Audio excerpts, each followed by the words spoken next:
네, 을의 입장에서 을의 목소리를 통해 함께 사는 세상을 생각하는 시간입니다. 지금은 을밀대 민생경제연구소 안진걸 소장님 어김없이 나와 계십니다. 안녕하세요. 네, 지금이야말로 을을 정말 밀어줘야 될 때입니다. 안진걸입니다. 안녕하십니까? 예. 지금 코로나19 때문에 힘든 분들이 있습니다. 유독 더 힘든 분들. 물론 전 국민이 이제 힘들긴 하지만 더 힘든 분들이 있는데 그중에 한 부류가 자영업자들입니다. 그죠? 맞습니다. 지금 우리 국민들 모두가 힘든데 이제 여러 전문가들이 이야기하는 게 일부 언론이 너무 공포나 위협을 과장하고 정부나 지자체가 잘하는 것도 있고 못하는 것도 있는데 못하는 것만 너무 흠집낸다. 이런 지적을 하시더라고요. 그래서 저도 너무 그러지 않았으면 좋겠다는 이야기를 드리고요. 사실 지금 힘과 지혜를 모아서 얼른 극복해야 되니까. 그리고 가장 힘든 계층은 정말로 건강의 위협과 동시에 생계 위협을 겪는 계층이었죠. 지금 크게 두 부류가 가장 힘들어졌습니다. 일단 자영업자들은 정말 장사가 안 되는데요. 다녀보면 뭐 손님이 거의 없는 게 눈으로도 보이고 밖에 안 나가니까 매출이 10%에서 20%. 제가 아는 가게들은 뭐 2월달 매출 10만 원. 아예 사람이 안 다녀버린다는 겁니다. 그렇죠. 그다음에 그렇게 되면 어떻게 되겠습니까? 혼자 일하는 자영업자는 문제가 안 되는데 근로자나 알바 청년은 함께 일하고 있었던 데는 급여 주기 어려워지니까. 왜냐하면 임대료라든지 뭐 전기세라든지 이런 거 그대로 나가잖아요. 결국은 사람에 대한 가문이 일부 시작되는 겁니다. 그러면 코로나19로 지금 어쩔 수 없이 일시적으로 해직을 당한 청년 알바나 또 노인 알바분들은 당장 뭐 한 달에 100만 원, 200만 원을 받던 것도 없어지잖아요. 이 문제가 지금 심각하게 제기되고 있는 것입니다. 그래서 추경이 지금 11.7조가 편성되어 있는데요. 다 좋습니다. 하지만 중소상공인하고 거기서 해직된 알바들을 직접 돕는 내용은 좀 부족하다. 중소상공인은 지난주 제가 말한 것처럼 이제 돈이 마르고 있다. 이걸 돈맥 경화라고 한다 그랬잖아요. 사람에게는 동맥 경화가 가장 무섭고 중소기업 중소상공인 자영업자들은 돈이 마르는 돈맥 경화가 제일 무서운데 그래서 1%대로 대출을 대폭 확대해 주는 건 좋습니다. 전화번호 1357로만 하시면 됩니다. 1357이요? 코로나19 관련된 전화는 1339. 그다음에 중소기업 중소상공인 지금 돈이 말랐고 죽겠다 싶을 때는 1357. 1357 어디예요? 중소기업 통합 콜센터입니다. 정부에서 운영하는.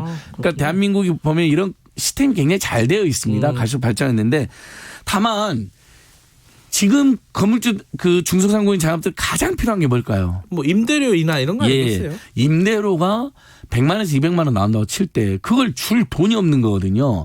자, 그 돈이 없으니까 1357로부터 긴급 자금 지원을 받아야 되는데 자금 지원 받기 전에 임대인이 먼저 나서서 인하를 해준다면 얼마나 땡큐가 되고 얼마나 고맙겠습니까? 그래서 지난주도 제가 일부 소개했는데 지금 보니까 어제 오늘 또 우리 그 가수 비 김태희 부부도 건물주 임대료를 50% 인하를 했고요. 배우 박은혜님 100% 인하 3월달치 한 달치 면제 문자. 아예 안 받겠다 한 달은.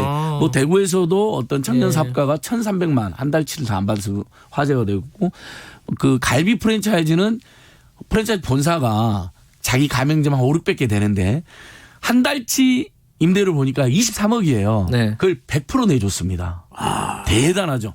자, 근데 이런 미담이 다수일까요, 소수일까요? 당연히 소수죠. 시청자 여러분 안타깝습니다. 소수니까 여러분 이게 소수입니다. 그래서 정부가 나서서 이번 추경 예산에 뭐가 들어있냐면요.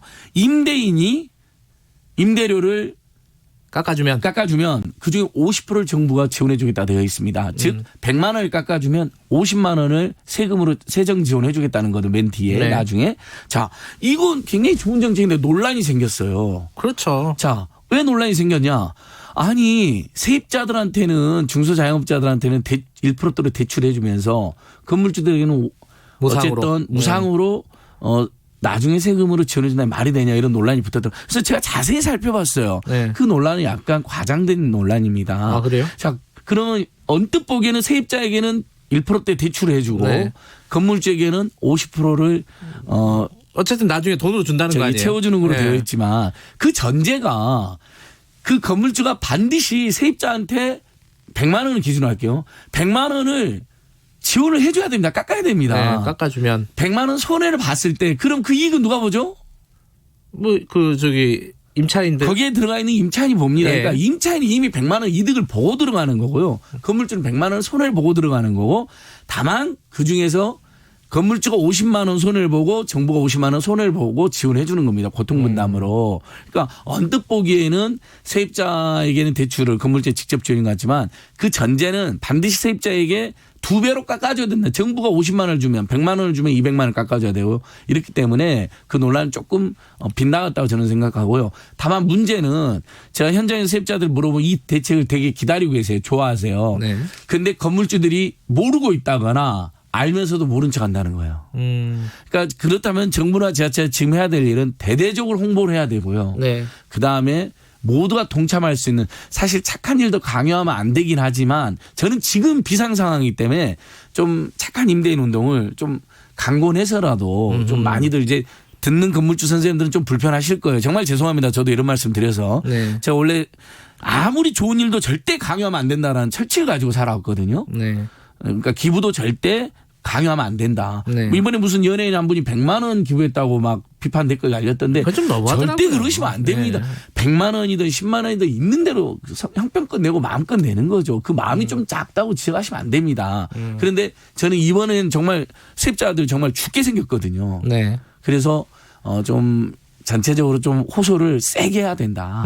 그러면 숨통이 상당히 튄다. 다만 그럼에도 불구하고 건물주가 임대료 인하 안 해주는 데가 있을 거 아닙니까? 그럼 그 세입자들은 엄청 피해를 보게 되죠. 그 경우에는 세입자들에 대한 직접 지원. 예를 들면 건물주에게 50만 원을 주면 건물주가 100만 원 깎아줘야 된다 그랬잖아요. 그 50만 원을 건물주가 이행을 안 하니까 세입자에게 주는 방법도 병행돼야 된다. 근데 이번 추경에는 임대료 인하분의 50%를 지원해 주는 건 들어가 있는데 중소상공인 세입자에게 직접 지원은 빠져 있습니다. 이 부분은 보완이 필요하다고 보고 있습니다. 직접 지원이 좋은데 이게 참 이게 방법이 어려운 거잖아요. 그러니까 이게 여러 가지 아이디어를 내야 되는데 어떤 부분들이 좀 필요하다고 그래서 보십니까? 두 가지 이제 여기서 또 논점이 나옵니다. 자, 중소상공인이나 중소자영업자나 중소기업을 직접 지원하면 분명히 사업자 등록증 같은 게 있어야 될 거고 임대차 계약서 같은 게 있어야 되니까 그런 또 요건을 다 갖춰야 되는 문제가 생깁니다. 당연히 근데 장사도 안 한 사람한테는 줄 수는 없으니까 요건을 갖춰오는 분한테만 주는 게 맞는 거죠. 간단한 확인 절차를 거쳐서. 근데 그 확인 절차를 최대한 간소화해야 된다는 겁니다. 예를 들면 이번 서울시에서 지금 청년들 이번에 알바나 단기 일자리를 이제 해고된 청년들이 있을 거 아닙니까? 이번 코로나19 때문에 그분들에게 2달 동안 100만 원을 지급하는 지금 이제 정책을 내놨어요. 그 일자리 잃은 청년들이나 알바하시는 분들이 얼마나 큰 도움이 되겠어요. 그분들에게도 예를 들면 확인 서류를 최소화한다는 거거든요. 본인이 근로자 알바로서 일을 했던 것만 확인이 되면 노동자로서 그 부분을 지급하겠다는 거거든요. 지금 공모를 하기 시작했는데요. 그런 것처럼 절차를 최소화해 줘야 된다는 거고. 두 번째, 근데도 불구하고 절차가 있으면 누군가는 분명히 탈락할 겁니다. 그래서 지금 소카 대표인 이재용 대표의 제안이 큰 화제가 되고 있죠. 서민층 1,000만 명, 대략 우리나라 국민 서민층 1,000만 명, 자영업자, 프리랜서까지 포함해가지고 비정규직 1,000만 명한테 50만 원을 주자는 겁니다.